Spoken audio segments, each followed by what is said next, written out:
So like, I got that was like start that. And then it about people that actually more land that they called it that like 2 years ago. Yeah. So that's my guess. Okay. Well, just the and then I think it's another building. So like, I got that was like start that. And then it about people that actually more land. There we go.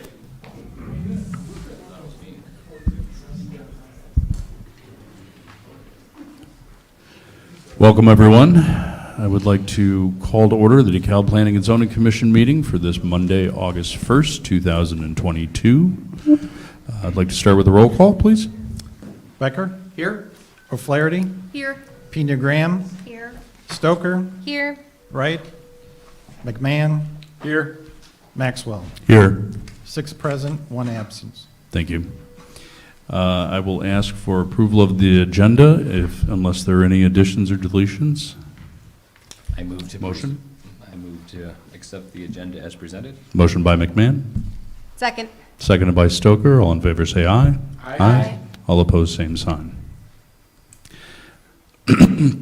I will ask for a motion to approve the minutes from July 18th, 2022, unless anybody has any additions or deletions or changes. Motion to approve is presented. Motion approved by Becker, I second. seconded by O'Flaherty. All in favor say aye. Aye. All opposed, same sign. Thank you. This is the public participation portion of the show. If there's anyone that has anything they'd like to speak to that is not on the agenda, please come forward. If not, we will move on to new business. We have a public hearing, Project Wildcat, a petition by Chicago West Business Center and Trammell Crow Company and Chicago and JJK 343 LLC, property owner, for the approval of the annexation, rezoning, and a preliminary development plan for an approximately 160-acre property located at the northwest corner of Gurler Road and Peace Road to accommodate a distribution, packing, and storage company and accessory uses. I believe we have a presentation by Mr. Krasinski.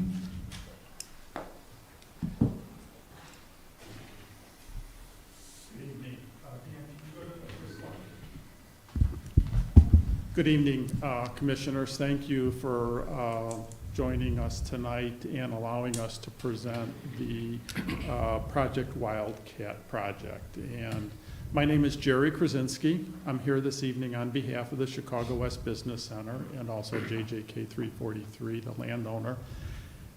And we're here to request the annexation approval for the next 160 acres into the Chicago West Business Center, which is directly east of both the Ferrara and the Amazon project. And we're pleased to also request the site plan approval for Project Wildcat, which will ultimately be a 2-building development, approximately the initial building, approximately 1.2 million square feet, for a food and beverage related company to come in, as well as a second building in a second phase. So Dan, if you maybe flip to the next sheet here. The site actually, as mentioned, is just directly east of the current existing Amazon building here. And you can see the project fits very nicely in that 160 acre parcel. This is directly north of Meta, and it is just west of the Peace Road and Gurler roundabout. And maybe just flip to the next sheet here real fast. This is an older aerial, and you can see the progress that we've made here through the past couple of years.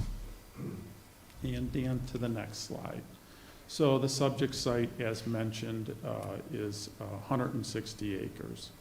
So with that, I would like to introduce Josh Udelhoffen, who's going to talk about the project in more detail.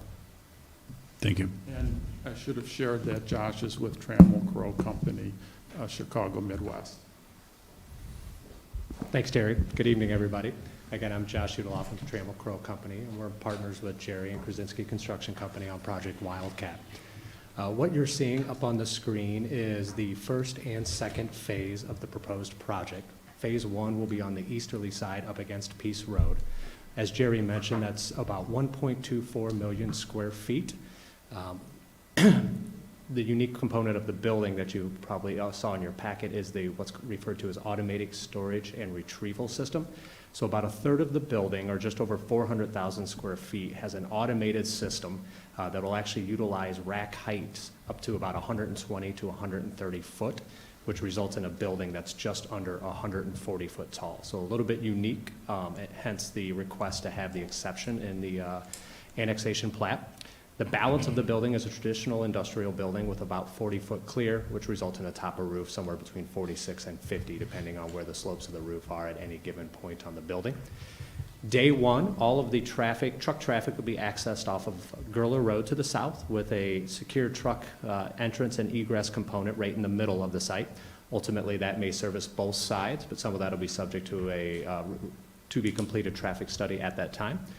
The building will also be serviced by rail with a private UP spur that would come in on the northern side of the building into a covered and enclosed train shed that would service through traditional dock doors on that component of the building. The very south side contains the office. There'll be about 50 to 60,000 square feet of office space in the first phase of the project. Total employment at the building between the office space and the industrial operations in the warehouse will be around 700, and that'll be across a 2-shift operation. As you can see in the proposal packet, we've included adequate parking for both shifts so that we don't run into any issues when we have that shift changed time of day. The last component I'll mention is the proposed phase 2. At this time, we don't have 100% clarity on the timing of phase 2, but we are hopeful to gain a little bit more insight into the timing of that project later this year, which could result in a groundbreaking on that component of the project in 2023. That component of the project will likely have 2 of its own phases when it does get built. We believe the initial component of the building will be somewhere between 500,000 and 600,000 square feet, with the potential addition taking that up to around 850,000 to 950,000 square feet. Some of those details at this point just haven't been pinned down by the ultimate client in the building, hence a little bit of the ambiguity on the information. What we have been focused on over the past several weeks is phase 1. As you've probably heard by now, the timing on this is very accelerated by virtue of the timing requirement for the client themselves. We would like to break ground in September of this year with our mass grading activities, roadway expansions, utility connections, et cetera. Hence the accelerated timeline that we've requested and the bifurcated component to how we will ultimately be permitting the project with mass grading, footings and foundations, and then a vertical building permit that you would traditionally see. The facility is unique in how it operates given the ASRS component of the building. And one of the questions that I've got anecdotally as I've been in the room tonight is it doesn't open until spring of 2025. It does seem like a pretty extended timeline. The core components of the building, the traditional real estate, if you will actually be completed in the first quarter, early second quarter of 2024, and that's when we'll begin the erection of the ASRS space.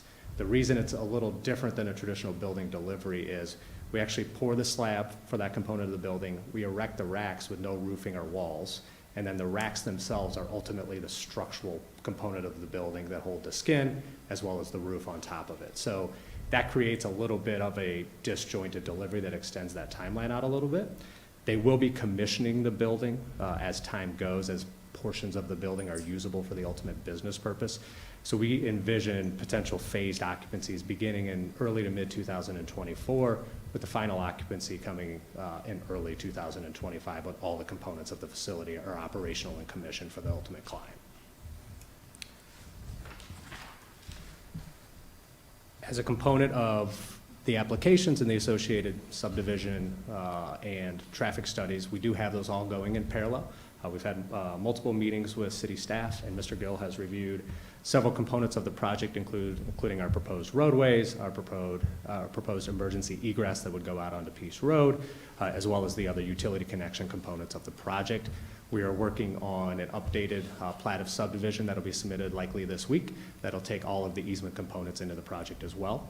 It'll create 3 distinct separate lots, Phase 1, Phase 2 for the 2 buildings that we described, and then we are allocating a small portion of the site in the southeast corner, approximately 2 acres, for a to-be-constructed substation for ComEd to service this facility as well as other facilities that will ultimately be developed in the area. And with that, I can stop and answer any questions that any of the commission members or staff may have.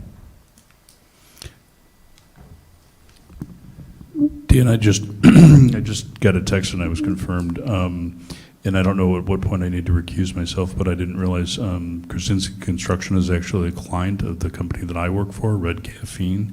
So I know I certainly can't, I will not vote, and I believe I need to recuse myself from the discussion as well. Is that correct? Yeah, I think that'd be appropriate, and then we can have Vice Chair McMahon. Okay. Should I bail? All right. Does anybody have any questions for Josh while he's up at the podium? Staff report first. You want to do a staff report, Dan? Yeah, let me go through that. The applicant went over very well the proposal. In your packets, a staff report. So this expansion is Chicago West Business Center. The applicant noted the size of the building. Initial first phase, 1.24 million square feet. An additional second phase building will probably be done in 2 phases itself, about 936,000 square feet. So they request rezoning to, it's not in the city, so it needs to be annexed. So it's subject to annexation approval by the council, but upon annexation, they're requesting rezoning to the Planned Development Industrial District. That's the same district that covers Meta and Ferrera, Chicago West Business Center. So that's consistent. They're also proposing with any plan development, you need a preliminary development plan approved, so they submitted that, which we've gone through. And also a final plat with the 3 lots shown. In Lot 3, the smaller one for a ComEd substation at the southeast corner of the property. As mentioned, 3 points of access along Gurler, 2 for employee parking, 1 for the truck traffic. That'll be kind of in the middle of the site.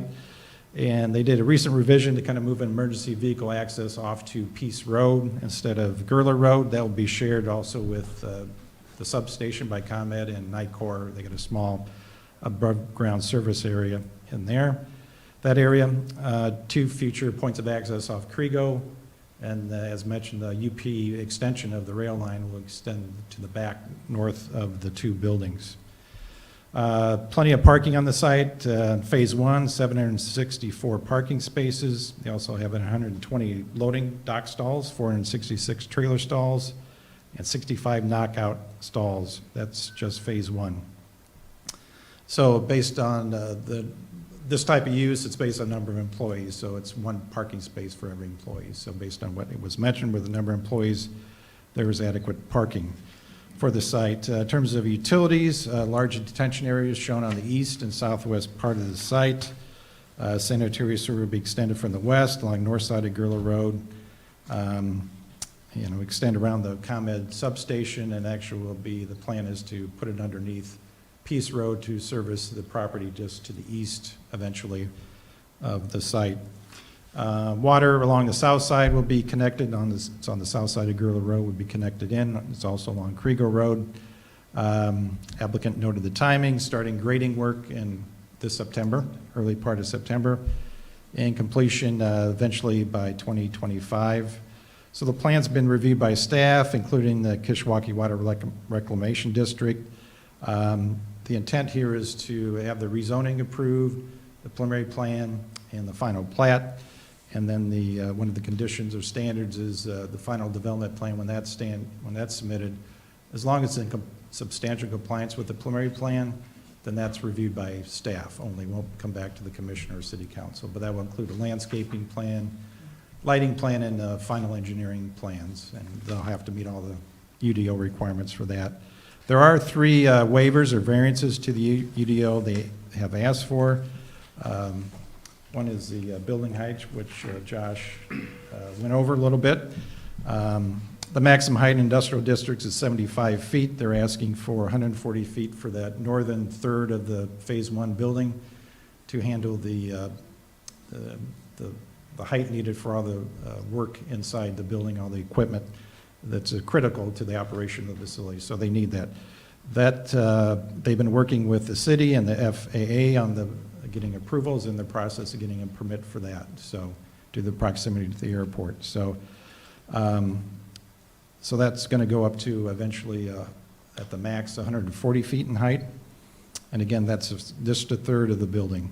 Maximum site coverage, that's the area covered by buildings and parking.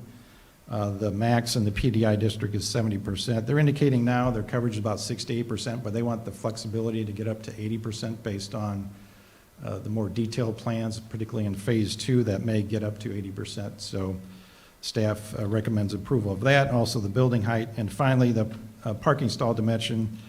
The UDO requires 9-foot wide by 19-foot long parking spaces. They're asking for 18-foot long spaces. They just want the ability to do that to accommodate the future parking needs. So we support that. Again, these will be parking mostly entirely for employees and very few visitors to the site. So we don't have any issue with that and support that. That will also give fire apparatus better access potential to the front of the building. So that will be worked out at the final engineering plans. With every rezoning, we have the findings of fact, and they're in the staff report.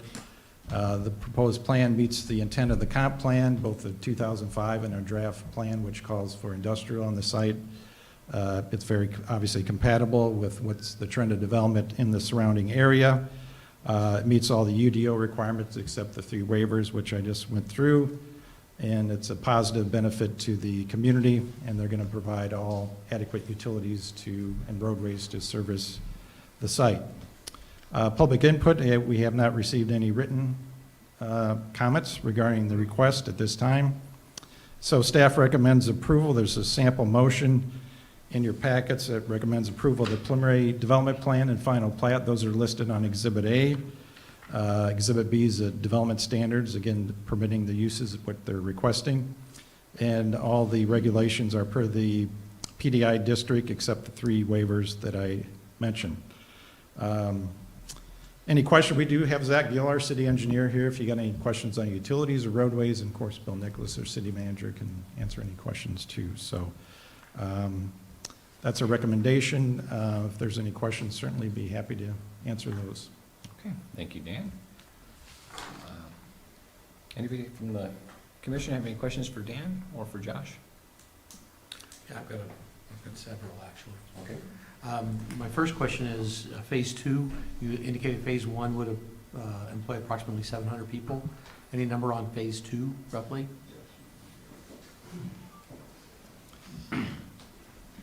We don't have clarity on that yet. What I can say is proportionally, the phase 2 building would be very similar in its use and its function to phase 1. So we would anticipate, a pro rata commensurate amount. So ultimately, if it's 500,000 or 600,000 square feet when it opens, perhaps half of those number of employees. That building, in theory, would also have the ASRS component with a repack facility on the southern side of it. So again, very similar ultimate functions, but we don't have anything direct from our client yet in terms of anticipated employee counts. Okay. My second question is, approximately how many trucks do you expect to be coming and going on a daily basis in and out? Do you recall that from the worksheet, Jerry? No, I don't recall the exact Yeah. number there. It would be a typical Yeah. industrial use. Do I recall, when I looked at it, that there are approximately 100 bays? We have 120 dock doors and an additional about 70 punch outs that could be added at a later time. So I'm assuming that those will get used regularly. They will be, yes. So And we have gone through a preliminary traffic analysis. I just don't recall the number off the top of my Okay, head. and that leads to my third and final question to our city engineer.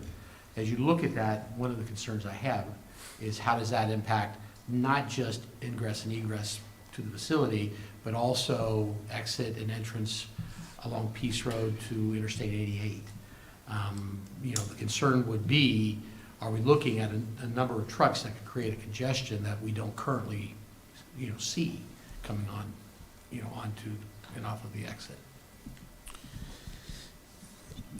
Certainly, and again, I haven't seen the hard numbers myself. I can tell you that That is substantially built out already, given that the roundabout is a right bypass lane. Therefore, you should see no congestion or backup on southbound Peace Road for the ingress as it goes to move towards the facility. Complementary when they're moving to egress, that left movement, because they'd only be yielding to left moving traffic, is essentially the second dominant movement in the roundabout, and therefore there should be no backup or queuing in the roundabout. We have added a right turn lane at the tollway access for eastbound. I think it's a fair assumption that the majority of the traffic is going to be coming from the Chicagoland area down and returning back out.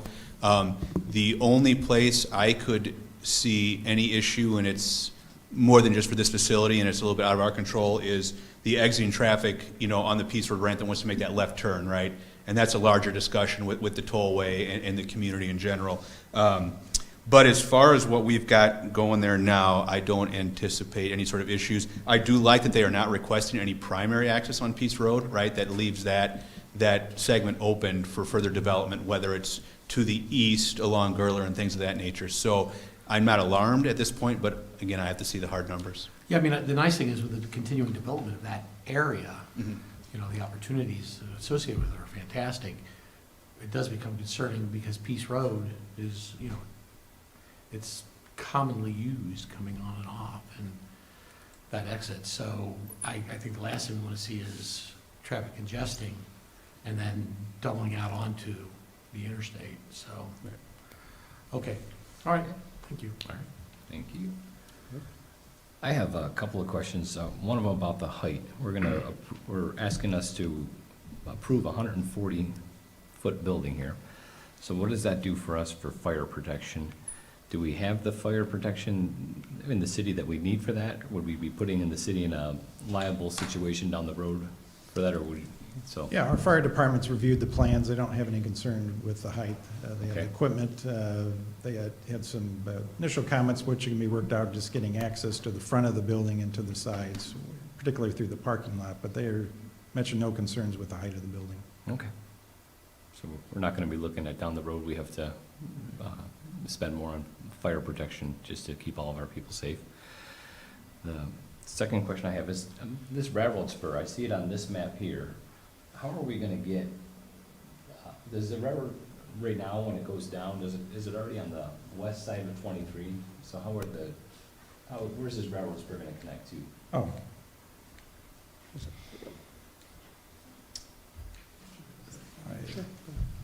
Highlighter is not working too well, but you can see the tracks on the north side in dark black there on the plan you have.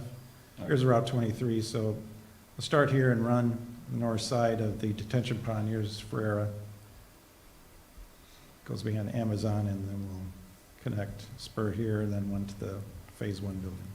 I'll be glad to add to that. And when we annexed the original 343 acres, we obviously planned for that rail spur as a future potential benefit to the development. You can see the switch and the connection is actually on the east side of 23. So we do not disrupt anything on 23 for that initial switch. What's also nice to note is when we did the original Ferrara project, the rail goes and follows the north end of the property, and we actually constructed a majority of that subbase planning for anticipating, obviously, for a potential rail use in the development. So we've pushed everything to the north to really keep it out of sight, out of the disruption to the area. Very good.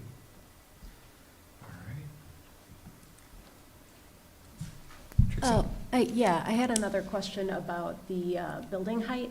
So 88 passes beside this parcel. How high is the roadway at that point, just to give me some perspective of how much above the roadway will this building appear to be? There's about an 18-foot vertical difference between the bridge deck of Peace Road at 88 Okay. and entering the roundabout at Gurler and Peace. So there's an 18-foot differential there vertically. I'm not sure where they're shooting for with the foundation relative to that slice, but yeah. Okay, so it's significant. Yes, It's lower, yes. it's not higher. Okay, Yeah. yeah. Okay. Okay. All right. I just have one question. So you mentioned this was 2 shifts, so 2-shift operation. Is there going to be like large chunks of times where this building is going to be empty?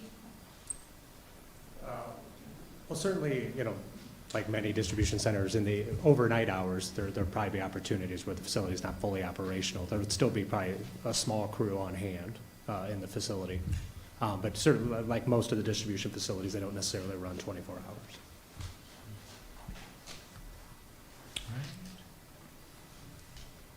All right. No further questions from the commission? All right.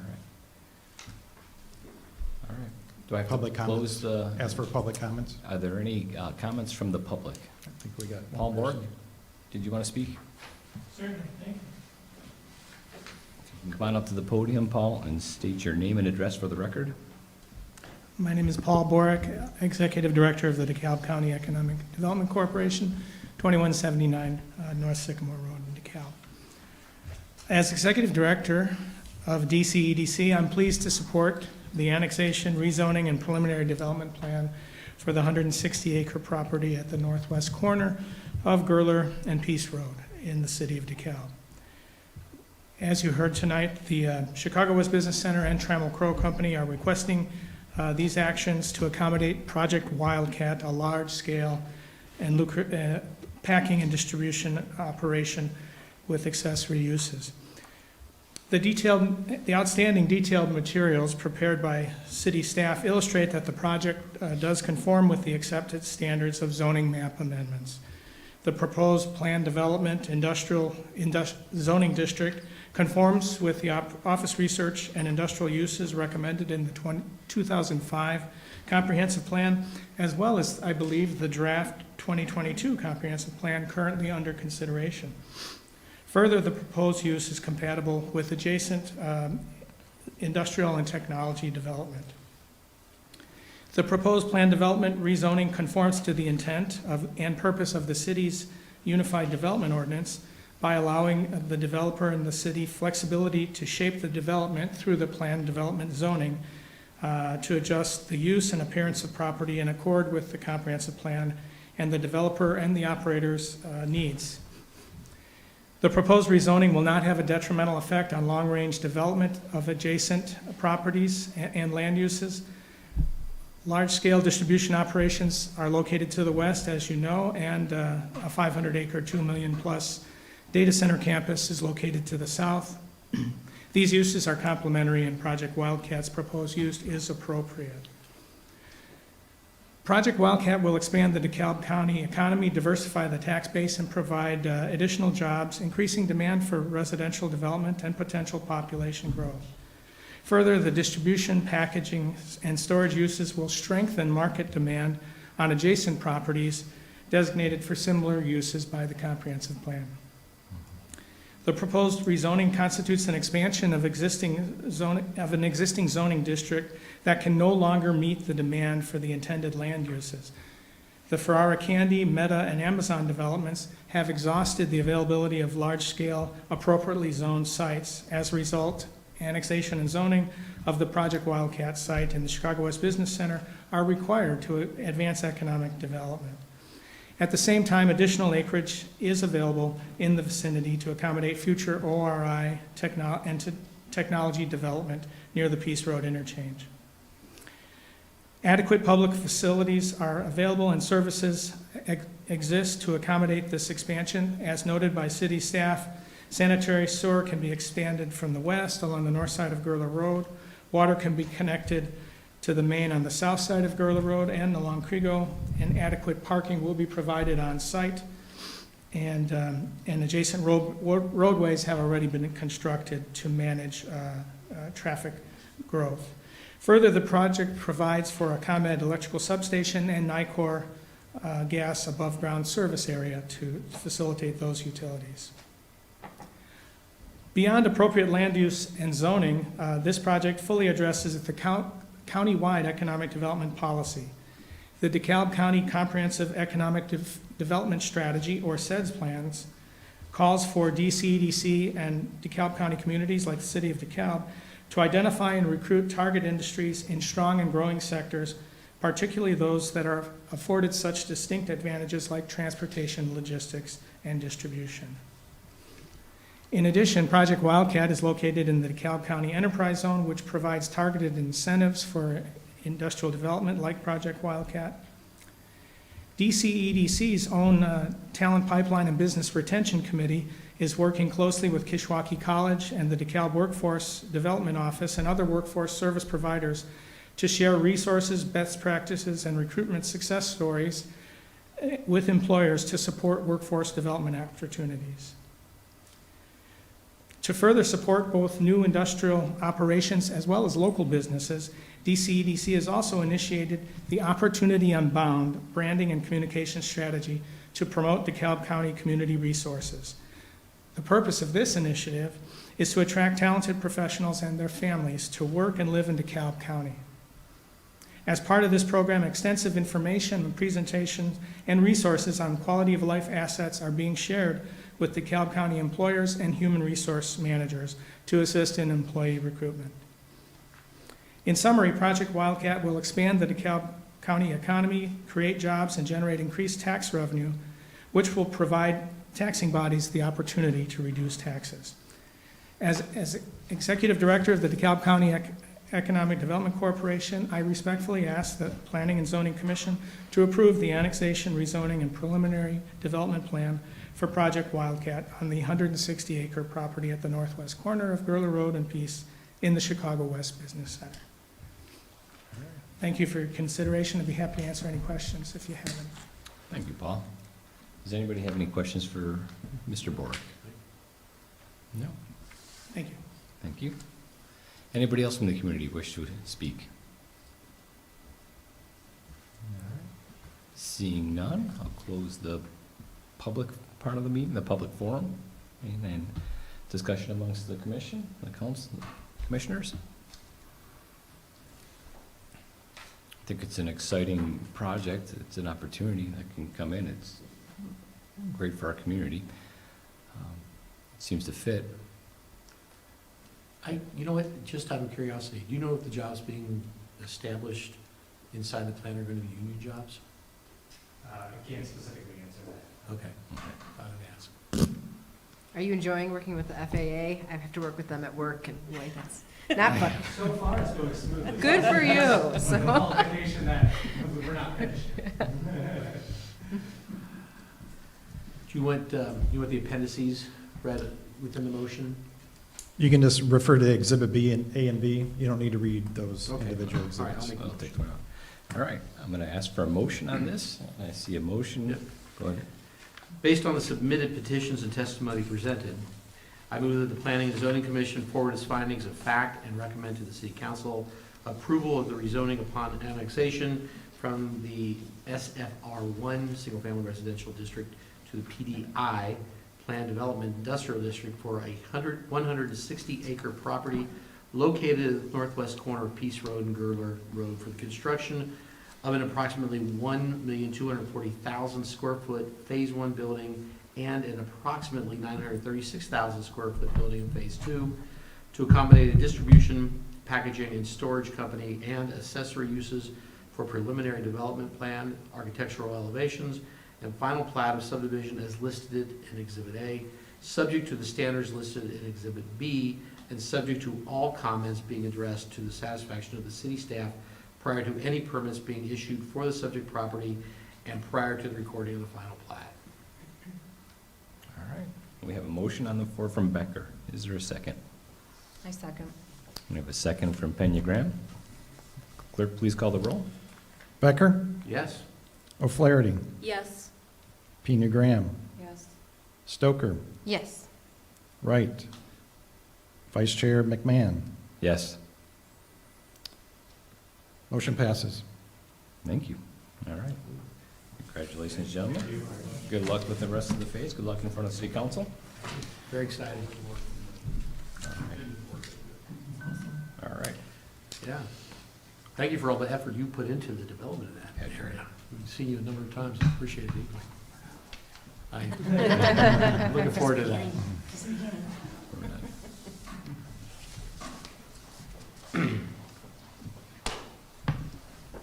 All right.